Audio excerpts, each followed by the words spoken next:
Well, I really gathered from yesterday that you guys enjoyed when we started our episodes outside. So I've been actually working inside all today, mostly getting the website back in order. But we wanted to talk about something a little more abstract, Bitcoin's price and its relationship to where we are in the markets. Mostly because I feel this is a critical juncture. I guess one of the real sentiments that led us to this idea is the realization that the last little while, let's sit down here. We started outside, we're gonna finish off.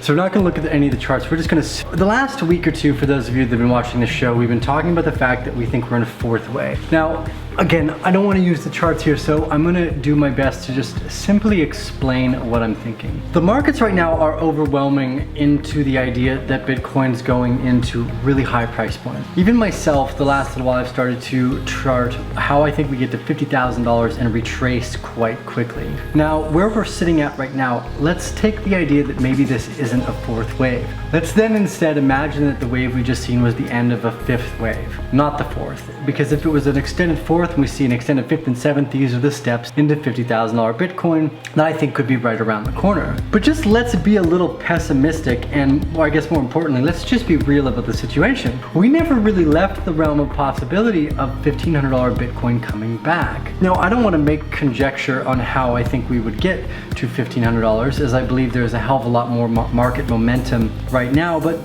there's still a lot of greed in this system.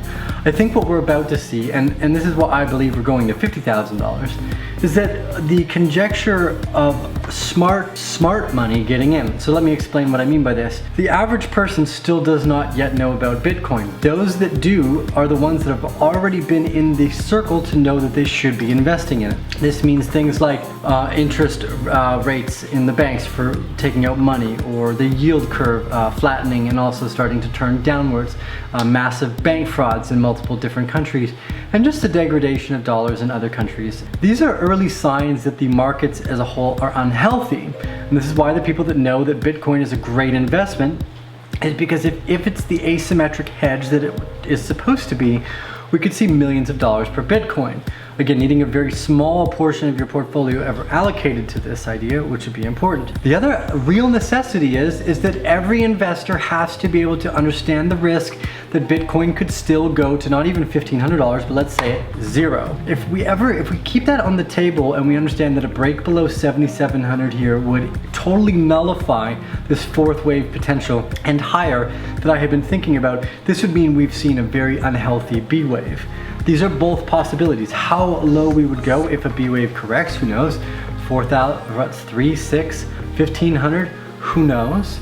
But that's unimportant. This is a very important time to watch, is around the $7,000 area. I would actually put it a little higher. 8,600 is probably the last median vestige, and then below that is 7,700. Either way, I still think most good investors' standpoint is, if you're new to this space, just keep buying a few $100s worth of Bitcoin every month, whatever you can afford.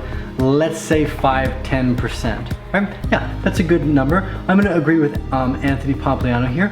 A 5% allocation every month is a pretty damn good bet, especially with so many asymmetric possibilities in the sky full of black swans. So if we keep moving forward down this path, which is currently in the downward trajectory, we never took off the $1,500 targets that we were looking at from a few months ago.